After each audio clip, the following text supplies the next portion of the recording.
আমি আইসিইউতে পর্যন্ত ছিলাম। টানা ৭-৮ দিন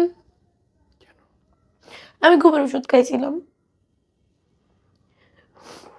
ওই সময় হচ্ছে আমার এক ফ্রেন্ড ওরে ফোন দিছে, "ভাইয়া জান্নাত তো অনেক অসুস্থ। আপনি একটু হাসপাতালে যান। ওরে একটু দেখে আসেন। একটাবার দেখে আসেন ভাইয়া।" বলতেছে, এইসব ফালতু কথা বলার জন্য তুমি আমাকে ফোন দিছো? এসব ফালতু কথা বলার জন্য কোনোদিন আমাকে ফোন দিবা না। ওর এরকম নাটক আমি অনেক দেখছি।" মানে আমি আইসিইউতে ভর্তি ওই সময়।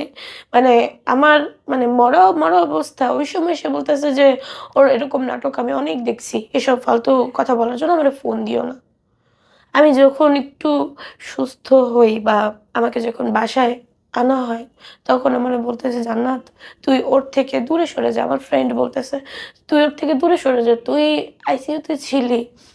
আমি মানে বাকি রাখছিলাম শুধু ভাইয়ার পাটা ধরার জন্য যে, "ভাইয়া একটাবার জান্নাতে যায় আপনি দেখে আসেন।" ইস!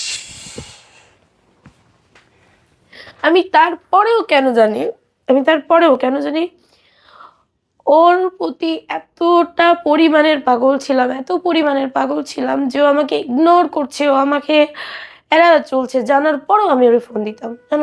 না একটা মানুষ তো আমার সাথে খুব ভালো মতো কথা বলতেছে। তাহলে কেন আমি তার সাথে ২ নাম্বারি করব বা বেইমানি করব?